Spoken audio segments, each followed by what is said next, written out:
নমস্কার বন্ধুরা, আমাদের চ্যানেলে আপনাদের স্বাগতম। আপনারা কি প্রায়শই আপনাদের বাড়িতে তেলাপোকা দেখতে পান?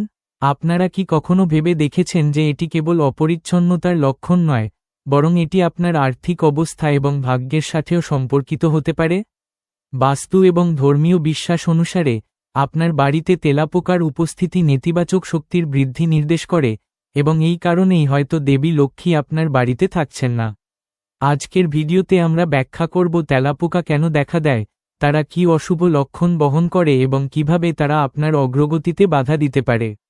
ভিডিওটি শেষ পর্যন্ত দেখতে ভুলবেন না, কারণ আমরা এই সমস্যা থেকে মুক্তি পাওয়ার এবং আপনার বাড়িতে সমৃদ্ধি ফিরিয়ে আনার একটি সহজ সমাধান শেয়ার করব। ভিডিওটি ভালো লাগলে লাইক, শেয়ার করুন এবং চ্যানেলটি সাবস্ক্রাইব করতে ভুলবেন না। ভারতীয় ঐতিহ্য, বিশেষ করে হিন্দু ধর্ম এবং বাস্তুশাস্ত্র বিশ্বাস করে যে একটি বাড়ির পরিচ্ছন্নতা, পবিত্রতা এবং শক্তি সরাসরি সম্পদ, সুখ এবং সমৃদ্ধির সাথে যুক্ত। যখন কোনো বাড়ি ময়লা, অগোছালো জিনিস এবং নেতিবাচক শক্তিতে পূর্ণ থাকে, তখন ধন সম্পদের দেবী লক্ষ্মী সেখানে স্থায়ীভাবে বাস করতে পারেন না। এই প্রেক্ষাপটে বাড়িতে তেলাপোকার উপস্থিতি একটি গুরুত্বপূর্ণ লক্ষণ হিসেবে বিবেচিত হয়। তেলাপোকা শুধু পোকামাকড়ই নয়, বরং এটি এমন একটি পরিবেশের প্রতীক যা অপরিচ্ছন্নতা, স্যাঁতস্যাঁতে ভাব, অন্ধকার এবং অগোছালো জিনিস দ্বারা চিহ্নিত। এই সমস্ত উপাদানই ইতিবাচক শক্তিকে দুর্বল করে বলে মনে করা হয়। তেলাপোকা সাধারণত ময়লা, বাসি খাবার, স্যাঁতস্যাঁতে ভাব এবং অন্ধকারযুক্ত জায়গায় বংশবৃদ্ধি করে। তারা রান্নাঘর, বাথরুম, স্টোররুম বা অন্যান্য কোণার মতো জায়গায় জড়ো হতে পছন্দ করে, যা নিয়মিত পরিষ্কার করা হয় না। বাস্তুশাস্ত্র অনুসারে রান্নাঘর বাড়ির সবচেয়ে পবিত্র স্থান, কারণ এটি সমগ্র পরিবারের শক্তি এবং স্বাস্থ্যের উৎস। এই এলাকায় তেলাপোকা দেখা গেলে এটিকে বাড়ির শক্তি দূষিত হওয়ার লক্ষণ হিসেবে বিবেচনা করা হয়। খাবার ঘর অপরিষ্কার থাকলে তা শুধু স্বাস্থ্যের উপরই প্রভাব ফেলে না, বরং আধ্যাত্মিকভাবেও অশুভ বলে মনে করা হয়। এই কারণেই বলা হয় যে লক্ষ্মী এমন বাড়িতে বাস করেন না, কারণ তিনি পরিচ্ছন্নতা, সুগন্ধ এবং ইতিবাচকতার প্রতীক। তেলাপোকা শুধু ময়লার সাথেই নয়, মানসিক এবং আবেগগত অবস্থার সাথেও জড়িত। যে বাড়িতে প্রায়শই তেলাপোকা দেখা যায়, সেখানে প্রায়শই মানসিক চাপ, উদ্বেগ এবং বিশৃঙ্খলা দেখা দেয়। মানুষ তুচ্ছ বিষয়ে ঝগড়া করে, তাদের মন অশান্ত থাকে এবং পরিবেশ ভারাক্রান্ত হয়ে ওঠে। বাস্তুশাস্ত্র অনুসারে যখন কোনো বাড়িতে নেতিবাচক শক্তি জমা হয়, তখন তা বিভিন্ন রূপে প্রকাশ পায়, যেমন পোকামাকড়, দুর্গন্ধ, ক্ষয়ক্ষতি বা ঘন ঘন অসুস্থতা। তেলাপোকাকে এই নেতিবাচক শক্তির লক্ষণ হিসেবে বিবেচনা করা হয়, যা ইঙ্গিত দেয় যে বাড়ির শক্তির ভারসাম্য নষ্ট হয়েছে। এছাড়াও তেলাপোকার উপদ্রবকে আর্থিক অস্থিতিশীলতার লক্ষণ হিসেবেও বিবেচনা করা হয়। বাড়িতে পরিচ্ছন্নতা ও শৃঙ্খলার অভাব থাকলে তা ব্যক্তির মানসিক অবস্থাকেও প্রভাবিত করে। এমন ব্যক্তি তার কাজে পুরোপুরি মনোযোগ দিতে পারেন না, সিদ্ধান্ত নিতে অক্ষম হন এবং তার আর্থিক অবস্থাও ধীরে ধীরে খারাপ হতে থাকে। সুতরাং তেলাপোকা শুধু একটি বাহ্যিক সমস্যাই নয়, বরং এটি অভ্যন্তরীণ বিশৃঙ্খলারও প্রতীক, যা একজন ব্যক্তির জীবনের প্রতিটি দিককে প্রভাবিত করতে পারে। ধর্মীয় দৃষ্টিকোণ থেকে দেবী লক্ষ্মী পরিচ্ছন্নতা, সুগন্ধ, আলো এবং ইতিবাচকতা অত্যন্ত পছন্দ করেন। যেখানে নিয়মিত প্রার্থনা করা হয়, প্রদীপ জ্বালানো হয় এবং বাড়ি পরিষ্কার রাখা হয়, সেখানে লক্ষ্মী স্থায়ীভাবে বাস করেন বলে বিশ্বাস করা হয়। এর বিপরীতে যেখানে ময়লা, অন্ধকার এবং দুর্গন্ধ থাকে, সেখানে লক্ষ্মীর থাকা কঠিন হয়ে পড়ে। তেলাপোকা এই নেতিবাচক উপাদানগুলোর প্রতিনিধিত্ব করে, তাই বাড়িতে এদের উপস্থিতি ইঙ্গিত দেয় যে বাড়ির শক্তিকে শুদ্ধ করা প্রয়োজন। এমনও বলা হয় যে বাড়িতে যদি ঘন ঘন তেলাপোকার উপদ্রব দেখা যায়, তবে তা এই ইঙ্গিত দেয় যে ব্যক্তির জীবনে কিছু পরিবর্তন আনা প্রয়োজন। এই পরিবর্তন শুধু পরিচ্ছন্নতার মধ্যেই সীমাবদ্ধ না থেকে চিন্তাভাবনা, আচরণ এবং দৈনন্দিন জীবনকেও অন্তর্ভুক্ত করে। ইতিবাচক চিন্তাভাবনা, নিয়মিত প্রার্থনা, বাড়ির পরিচ্ছন্নতা এবং একটি ভারসাম্যপূর্ণ জীবনধারা অবলম্বনের মাধ্যমে এই পরিস্থিতি পরিবর্তন করা যেতে পারে। যখন বাড়ির পরিবেশ বিশুদ্ধ এবং ভারসাম্যপূর্ণ থাকে, তখন শুধু তেলাপোকার মতো সমস্যাই দূর হয় না, বরং জীবনও সুখ, শান্তি এবং সমৃদ্ধির উৎস হয়ে ওঠে। পরিশেষে এটা বোঝা গুরুত্বপূর্ণ যে বাড়িতে তেলাপোকার উপস্থিতি কোনো চূড়ান্ত অশুভ লক্ষণ নয়, বরং এটি একটি সতর্কবার্তা, একটি সংকেত যা আমাদের বলে যে আমাদের বাড়ি এবং জীবনের উন্নতি করা প্রয়োজন। যদি আমরা সময়মতো এই সংকেতটি বুঝতে পারি এবং প্রয়োজনীয় পদক্ষেপ গ্রহণ করি, তবে আমরা কেবল এই সমস্যা থেকে মুক্তিই পাব না, বরং আমাদের জীবনেরও উন্নতি করতে পারব। পরিচ্ছন্নতা, শৃঙ্খলা এবং ইতিবাচকতা অনুশীলনের মাধ্যমে আমরা আমাদের বাড়িকে এমন একটি স্থানে পরিণত করতে পারি যেখানে দেবী লক্ষ্মী সর্বদা বিরাজ করেন এবং যেখানে আমাদের জীবনে সম্পদ, সুখ এবং শান্তির কোনো অভাব হয় না। বাড়িতে তেলাপোকার উপস্থিতি প্রায়শই এই প্রশ্ন তোলে যে এটি শুভ লক্ষণ নাকি অশুভ লক্ষণ। ভারতীয় ঐতিহ্য, বিশেষ করে হিন্দু ধর্ম এবং বাস্তুশাস্ত্র অনুসারে, বাড়িতে ঘন ঘন তেলাপোকার উপস্থিতি সাধারণত একটি অশুভ লক্ষণ বলে মনে করা হয়। তবে এটিকে নিছক কুসংস্কার হিসেবে না দেখে, বরং এটিকে একটি সতর্কবার্তা বা বাড়ির পরিবেশ, পরিচ্ছন্নতা এবং শক্তির ভারসাম্যহীনতার লক্ষণ হিসেবে বোঝাই অধিকতর সমীচীন। তেলাপোকা ময়লা, আর্দ্রতা, অন্ধকার এবং অগোছালো জায়গায় বংশবৃদ্ধি করে। এদের সাধারণত রান্নাঘর, বাথরুম, নর্দমা এবং এমন সব কোণায় পাওয়া যায় যা নিয়মিত পরিষ্কার করা হয় না। বাস্তুশাস্ত্রের দৃষ্টিকোণ থেকে এই সমস্ত স্থানই বাড়ির গুরুত্বপূর্ণ শক্তি কেন্দ্র। বিশেষ করে রান্নাঘরকে একটি বাড়ির সমৃদ্ধি এবং স্বাস্থ্যের ভিত্তি হিসেবে বিবেচনা করা হয়, কারণ এখানেই পুরো পরিবারের জন্য খাবার তৈরি করা হয়। রান্নাঘরে তেলাপোকা দেখা গেলে এটিকে বাড়ির ইতিবাচক শক্তি দুর্বল হয়ে পড়া এবং নেতিবাচক শক্তির প্রভাব বেড়ে যাওয়ার লক্ষণ হিসেবে বিবেচনা করা হয়। এই কারণেই বিশ্বাস করা হয় যে এমন পরিস্থিতিতে ধন ও সুখের দেবী লক্ষ্মী স্থায়ীভাবে বাস করতে পারেন না। ধর্মীয় বিশ্বাস অনুসারে দেবী লক্ষ্মী পরিচ্ছন্নতা, সুগন্ধ, আলো এবং শৃঙ্খলা অত্যন্ত পছন্দ করেন। যেখানে পরিচ্ছন্নতা থাকে, সেখানে ইতিবাচক শক্তি অবিরাম প্রবাহিত হয় এবং লক্ষ্মী সেখানে আগমন করেন। এর বিপরীতে, যেখানে ময়লা, দুর্গন্ধ এবং অগোছালো অবস্থা থাকে, সেখানে নেতিবাচক শক্তি বাসা বাঁধে, যা ধীরে ধীরে বাড়ির পরিবেশকে প্রভাবিত করে।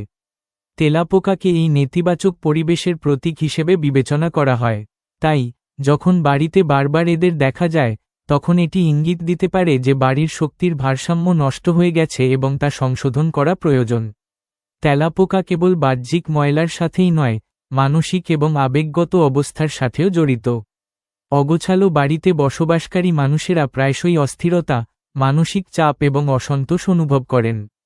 এই পরিস্থিতি ধীরে ধীরে পারিবারিক সম্পর্ককে প্রভাবিত করে। ছোটখাটো বিষয়ে বিবাদ সৃষ্টি হয় এবং বাড়ির পরিবেশ ভারাক্রান্ত ও নেতিবাচক হয়ে ওঠে। বাস্তুশাস্ত্র অনুসারে, যখন বাড়িতে নেতিবাচক শক্তি বৃদ্ধি পায়, তখন তা বিভিন্ন রূপে প্রকাশ পায়, যেমন ঘন ঘন অসুস্থতা, আর্থিক সমস্যা বা পোকামাকড়ের উপদ্রব। এই দৃষ্টিকোণ থেকে তেলাপোকার ঘন ঘন উপস্থিতি একটি সতর্কবার্তা হতে পারে যে বাড়ির পরিবেশ শুদ্ধ করা প্রয়োজন। এছাড়াও বাড়িতে তেলাপোকার উপস্থিতি স্বাস্থ্যের জন্য ক্ষতিকর। এই প্রাণীগুলো বিভিন্ন ধরনের ব্যাকটেরিয়া এবং সংক্রমণ ছড়ানোর জন্য পরিচিত, যা খাদ্য ও জলকে দূষিত করতে পারে।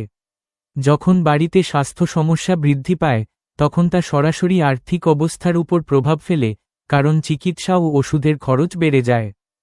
সুতরাং তেলাপোকা শুধু আধ্যাত্মিক বা বাস্তু দৃষ্টিকোণের সাথেই সম্পর্কিত নয়, বরং বাস্তব জীবনের সাথেও এর সম্পর্ক রয়েছে। তবে এটা বোঝা গুরুত্বপূর্ণ যে প্রতিটি পরিস্থিতিকেই অশুভ লক্ষণ হিসেবে দেখা ঠিক নয়। কখনো কখনো তেলাপোকার আবির্ভাব শুধুমাত্র অপরিচ্ছন্নতার অভাব বা আবহাওয়ার পরিবর্তনের কারণেও হতে পারে। তাই এই সমস্যাটিকে একটি ভারসাম্যপূর্ণ দৃষ্টিকোণ থেকে দেখা অপরিহার্য। বাড়িতে তেলাপোকা দেখা গেলে আতঙ্কিত না হয়ে আমাদের অবিলম্বে পরিষ্কার পরিচ্ছন্নতা, আর্দ্রতা কমানো এবং তাদের বংশবৃদ্ধির স্থানগুলো পরিষ্কার রাখার দিকে মনোযোগ দেওয়া উচিত। এছাড়াও নিয়মিত প্রার্থনা, ধূপ এবং বাড়িতে একটি ইতিবাচক পরিবেশ বজায় রাখাও নেতিবাচক শক্তি কমাতে সাহায্য করতে পারে। পরিশেষে বলা যায় যে বাড়িতে তেলাপোকার আবির্ভাবকে সাধারণত একটি অশুভ লক্ষণ হিসেবে বিবেচনা করা হয়, কিন্তু এটিকে একটি সতর্কবার্তা হিসেবে বোঝাই অধিক উপকারী। এটি আমাদের বলে যে আমাদের বাড়িতে এবং জীবনে পরিচ্ছন্নতা, শৃঙ্খলা এবং ইতিবাচকতা বৃদ্ধি করা প্রয়োজন।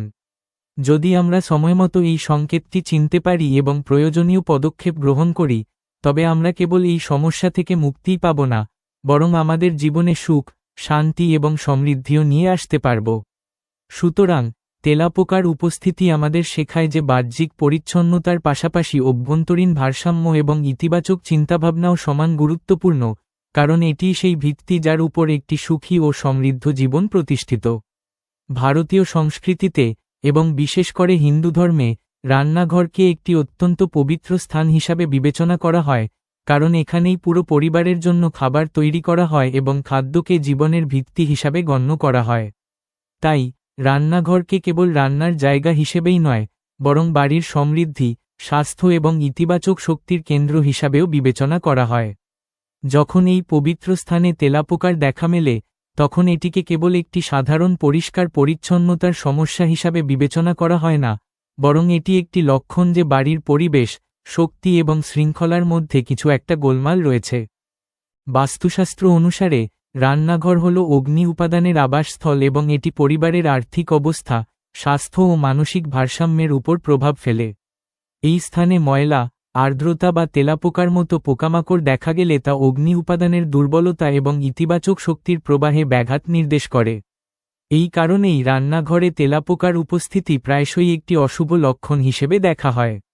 ধর্মীয় বিশ্বাস অনুসারে ধন ও সমৃদ্ধির দেবী লক্ষ্মী পরিচ্ছন্নতা, পবিত্রতা এবং সুগন্ধ অত্যন্ত পছন্দ করেন। বিশ্বাস করা হয় যে লক্ষ্মী একটি পরিষ্কার, গোছানো এবং পবিত্র রান্নাঘরে স্থায়ীভাবে বাস করেন। এর বিপরীতে, যেখানে বাসি খাবার, ময়লা, তেল এবং তেলাপোকার মতো প্রাণী থাকে, সেখানে লক্ষ্মীর থাকা কঠিন বলে মনে করা হয়। অতএব রান্নাঘরে তেলাপোকার উপস্থিতি অর্থের প্রবাহে বাধা বা অপ্রয়োজনীয় খরচ বৃদ্ধির ইঙ্গিত দিতে পারে। তেলাপোকা কেবল বাহ্যিক ময়লার সাথেই নয়, মানসিক এবং আবেগিক অবস্থার সাথেও জড়িত। যেসব বাড়িতে রান্নাঘরে তেলাপোকার উপদ্রব বেশি থাকে, সেখানে প্রায়শই পরিবারের সদস্যদের মধ্যে উত্তেজনা, অসন্তোষ বা ভারসাম্যহীনতা দেখা যায়। তুচ্ছ বিষয়ে ঝগড়া, অস্থির মন এবং ভারাক্রান্ত পরিবেশ, এগুলো সবই রান্নাঘরের শক্তি দূষিত হওয়ার লক্ষণ হতে পারে। বাস্তুশাস্ত্র অনুসারে যখন রান্নাঘরের ভারসাম্য নষ্ট হয়, তখন তা পুরো বাড়ির শক্তিকে প্রভাবিত করে। তাছাড়া তেলাপোকা স্বাস্থ্যের জন্য ক্ষতিকর।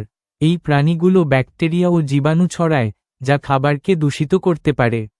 যখন পরিবারের সদস্যরা ঘন ঘন অসুস্থ হন, তখন তা সরাসরি তাদের কর্মজীবন এবং আর্থিক অবস্থার উপর প্রভাব ফেলে। সুতরাং রান্নাঘরে তেলাপোকার উপস্থিতি কেবল আধ্যাত্মিকভাবেই নয়, বাস্তব জীবনেও সমস্যা সৃষ্টি করতে পারে। কখনো কখনো রান্নাঘরে তেলাপোকার হঠাৎ বৃদ্ধি কোনো পরিবর্তনের লক্ষণ হতে পারে। এই পরিবর্তন নেতিবাচক হতে পারে, যেমন আর্থিক অসুবিধা, মানসিক চাপ বা পারিবারিক বিবাদ। সুতরাং এটিকে একটি সতর্কবার্তা হিসেবে নেওয়া উচিত যে আপনার বাড়ির পরিচ্ছন্নতা, শৃঙ্খলা এবং শক্তির দিকে মনোযোগ দেওয়ার সময় এসেছে। তবে এটাও বোঝা গুরুত্বপূর্ণ যে তেলাপোকা দেখা মানেই সবসময় কোনো বড় অশুভ লক্ষণ নয়। কখনো কখনো এটি কেবল আবহাওয়া, আর্দ্রতা বা পরিচ্ছন্নতার অভাবের কারণেও হতে পারে। তাই এটিকে একটি ভারসাম্যপূর্ণ দৃষ্টিকোণ থেকে দেখা উচিত। রান্নাঘরে তেলাপোকা দেখা গেলে প্রথমে পরিচ্ছন্নতার দিকে মনোযোগ দিন, অবিলম্বে বাসি খাবার সরিয়ে ফেলুন, আর্দ্রতা কমান এবং নিয়মিত কীটনাশক ব্যবহার করুন। কিছু আধ্যাত্মিক পদক্ষেপও নেওয়া যেতে পারে, যেমন প্রতিদিন সকালে ও সন্ধ্যায় রান্নাঘরে প্রদীপ জ্বালানো, গঙ্গার জল ছিটানো এবং একটি ইতিবাচক পরিবেশ বজায় রাখা। এটি নেতিবাচক শক্তি কমায় এবং বাড়িতে শান্তি ও সমৃদ্ধি নিয়ে আসে। পরিশেষে বলা যায় যে রান্নাঘরে তেলাপোকা দেখা সাধারণত একটি সতর্ক সংকেত, যা আমাদের বলে যে আমাদের বাড়ির পরিচ্ছন্নতা, শৃঙ্খলা এবং শক্তির দিকে মনোযোগ দেওয়া প্রয়োজন। এই চিহ্নটি আমাদের ভয় দেখানোর জন্য নয়, বরং সচেতনতা বাড়ানোর জন্য, যাতে আমরা সময়মতো উন্নতি করতে পারি এবং আমাদের বাড়িকে এমন একটি জায়গা করে তুলতে পারি যেখানে স্বাস্থ্য, সুখ এবং সমৃদ্ধি বিরাজ করে। যখন রান্নাঘর বিশুদ্ধ, পরিষ্কার এবং ইতিবাচক শক্তিতে পরিপূর্ণ থাকে, তখন কেবল পরিবারই সুস্থ থাকে না, জীবনও সুখ ও সাফল্য বয়ে আনে। বাস্তুশাস্ত্র অনুসারে বাড়িতে তেলাপোকার উপস্থিতি কেবল অপরিচ্ছন্নতার লক্ষণই নয়, বরং নেতিবাচক শক্তি, অগোছালো অবস্থা এবং ভারসাম্যহীনতার প্রতীক হিসেবেও বিবেচিত হয়। ভারতীয় ঐতিহ্য, বিশেষ করে বাস্তুশাস্ত্র বিশ্বাস করে যে একটি বাড়ির শক্তি তখনই ভারসাম্যপূর্ণ থাকে যখন সেখানে পরিচ্ছন্নতা, আলো, বাতাস এবং ইতিবাচকতার প্রবাহ থাকে। যখন এই উপাদানগুলির অভাব হয়, তখন তেলাপোকার মতো পোকামাকড়ের সংখ্যা বৃদ্ধি পায়, যা ইঙ্গিত দেয় যে বাড়ির নির্দিষ্ট কিছু এলাকার শক্তি স্থবির বা দূষিত। অতএব, তেলাপোকা নির্মূল করার জন্য কেবল ভৌত স্তরেই নয়, বরং শক্তি এবং পরিবেশগত স্তরেও ব্যবস্থা গ্রহণ করা উচিত। প্রথম এবং সবচেয়ে গুরুত্বপূর্ণ ব্যবস্থা হল বাড়ির নিয়মিত এবং পুঙ্খানুপুঙ্খভাবে পরিষ্কার পরিচ্ছন্নতা। রান্নাঘর, বাথরুম, স্টোররুম এবং কম ব্যবহৃত কোণগুলিতে পরিষ্কার পরিচ্ছন্নতা বিশেষভাবে জরুরি। তেলাপোকা ময়লা, বাসি খাবার এবং আর্দ্রতাযুক্ত জায়গায় বংশবৃদ্ধি করে, তাই ঘুমাতে যাওয়ার আগে রান্নাঘর পুঙ্খানুপুঙ্খভাবে পরিষ্কার করা, বাসনপত্র ধোয়া এবং ময়লা বাইরে ফেলে দেওয়া অত্যন্ত গুরুত্বপূর্ণ। বাস্তুশাস্ত্র অনুসারে, বাড়ির ময়লা এবং অগোছালো অবস্থা নেতিবাচক শক্তিকে আকর্ষণ করে, যা ধন ও সুখের দেবী লক্ষ্মীর উপস্থিতিতে বাধা সৃষ্টি করে। তাই, পরিচ্ছন্নতাকে কেবল অভ্যাস হিসেবে নয়, বরং একটি আধ্যাত্মিক অনুশীলন হিসেবে গ্রহণ করা উচিত। আরেকটি গুরুত্বপূর্ণ ব্যবস্থা হল বাড়ির আর্দ্রতা নিয়ন্ত্রণ করা। তেলাপোকা স্যাঁতস্যাঁতে এবং অন্ধকার জায়গায় বংশবৃদ্ধি করে, তাই এটা নিশ্চিত করা জরুরি যে বাড়ির কোনো অংশে যেন জল জমে না থাকে, জলের পাইপে কোনো ছিদ্র না থাকে এবং বাথরুম বা রান্নাঘর যেন সর্বদা শুকনো ও বাতাস চলাচলের উপযোগী থাকে। তাজা বাতাস এবং সূর্যের আলো প্রবেশের জন্য জানালা খুলে রাখাও খুব উপকারী।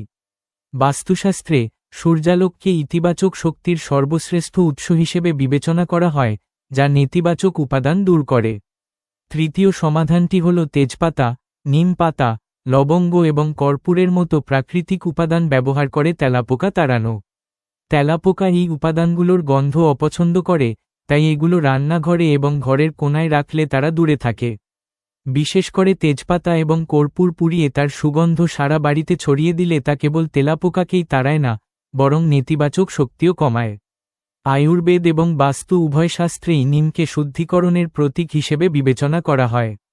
চতুর্থ সমাধানটি হল লবণ ব্যবহার করা। বাস্তুশাস্ত্রে, লবণকে নেতিবাচক শক্তি শোষণকারী হিসেবে মনে করা হয়। বাড়ির কোণায় বা যেসব জায়গায় তেলাপোকার উপদ্রব বেশি, সেখানে সামান্য লবণ রাখলে তা শুধু তেলাপোকা কমায় না, পরিবেশকেও বিশুদ্ধ করে। সপ্তাহে একবার মোছার জলে লবণ মিশিয়ে পুরো বাড়ি পরিষ্কার করলে শক্তির ভারসাম্য বজায় থাকে এবং নেতিবাচকতা দূর হয়। পঞ্চম সমাধান হল নিয়মিত আচার অনুষ্ঠান পালন করা এবং একটি ইতিবাচক পরিবেশ বজায় রাখা। সকাল ও সন্ধ্যায় প্রদীপ জ্বালানো, ধূপকাঠি বা ধূপ জ্বালানো এবং মন্ত্র জপ করলে বাড়ির শক্তি বিশুদ্ধ হয়। যখন বাড়িতে ইতিবাচক শক্তির প্রবাহ বাড়ে, তখন তেলাপোকার মতো নেতিবাচক উপাদান স্বয়ংক্রিয়ভাবে কমে যায়। এটি কেবল একটি আধ্যাত্মিক বিশ্বাস নয়, বরং মানসিক এবং আবেগগত স্তরেও এর প্রভাব রয়েছে, যা বাড়ির পরিবেশকে শান্তিপূর্ণ এবং মনোরম করে তোলে। ষষ্ঠ সমাধান হল বাড়ির ক্ষতিগ্রস্ত অংশগুলি মেরামত করা। দেয়ালের ফাটল, মেঝের গর্ত বা আলমারির পেছনের ফাঁক তেলাপোকার লুকিয়ে থাকা এবং বংশবৃদ্ধির জন্য আদর্শ জায়গা। তাই এই সমস্ত জায়গা মেরামত করা জরুরি। বাস্তুশাস্ত্র অনুসারে, বাড়ির ক্ষতি নেতিবাচক শক্তিও বাড়ায়, তাই যত তাড়াতাড়ি সম্ভব তা মেরামত করা উচিত। সপ্তম সমাধান হল রান্নাঘরে খাবার ও মশলা সঠিকভাবে সংরক্ষণ করা। খোলা খাবার বা আলগা পাত্র তেলাপোকাকে আকর্ষণ করে। তাই, সর্বদা বায়ুরোধী পাত্র ব্যবহার করুন এবং রান্নাঘর গোছানো রাখুন। এটি কেবল তেলাপোকাকে দূরেই রাখে না, বরং বাড়ির শক্তির ভারসাম্যও বজায় রাখে। অষ্টম সমাধান হল সঠিক বর্জ্য ব্যবস্থাপনা। বাড়িতে আবর্জনা জমতে দেওয়া বা দীর্ঘ সময় ধরে ময়লার ঝুড়ি খালি না করা তেলাপোকার জন্য একটি বড় আকর্ষণ। তাই, প্রতিদিন আবর্জনা বাইরে ফেলা এবং ময়লার ঝুড়ি পরিষ্কার রাখা খুব জরুরি। বাস্তুশাস্ত্র অনুসারে, আবর্জনা হল নেতিবাচক শক্তির উৎস, তাই এটি দীর্ঘ সময় ধরে বাড়িতে রাখা উচিত নয়। অবশেষে, এটা বোঝা গুরুত্বপূর্ণ যে তেলাপোকা দূর করার উপায় শুধু বাইরের পরিষ্কার পরিচ্ছন্নতার মধ্যেই সীমাবদ্ধ থাকা উচিত নয়, বরং আমাদের ঘর ও জীবনে ভারসাম্য, শৃঙ্খলা এবং ইতিবাচকতাকেও গ্রহণ করা উচিত। যখন আমরা আমাদের ঘরবাড়ি পরিষ্কার, গোছানো এবং ইতিবাচক শক্তিতে পূর্ণ রাখি, তখন শুধু তেলাপোকার মতো সমস্যাই দূর হয় না, বরং আমাদের জীবনে সুখ, শান্তি এবং সমৃদ্ধিও বিরাজ করে। সুতরাং, বাস্তুশাস্ত্র অনুসারে তেলাপোকা দূর করা কেবল একটি সমস্যার সমাধান নয়, বরং একটি উন্নত ও ভারসাম্যপূর্ণ জীবনের দিকে একটি পদক্ষেপ। বন্ধুরা, এখন আপনারা বুঝতে পারছেন তেলাপোকা কেন আসে এবং বাস্তুশাস্ত্র অনুসারে তাদের থেকে মুক্তি পাওয়ার সহজ ও কার্যকর সমাধানগুলো কি কি। এই বিষয়গুলো মনে রাখলে শুধু তেলাপোকা দূর হবে না, বরং আপনার ঘরে ইতিবাচক শক্তি, সুখ এবং সমৃদ্ধিও বিরাজ করবে। আপনি যদি এই সমস্যার সম্মুখীন হন, তবে অনুগ্রহ করে কমেন্টে আমাদের জানান, আমরা আপনার জন্য আরও সহজ সমাধান নিয়ে আসব। ভিডিওটি ভালো লাগলে লাইক করুন, আপনার বন্ধু এবং পরিবারের সাথে শেয়ার করুন এবং আরও দরকারি আপডেটের জন্য আমাদের চ্যানেলটি সাবস্ক্রাইব করতে ভুলবেন না। আর হ্যাঁ, পরবর্তী ভিডিওতে আমরা একটি বিশেষ সমাধান শেয়ার করব, যা নিশ্চিত করবে যে আপনার বাড়িতে নেতিবাচক শক্তি আর কখনো থাকবে না। তাই সাথেই থাকুন। ধন্যবাদ।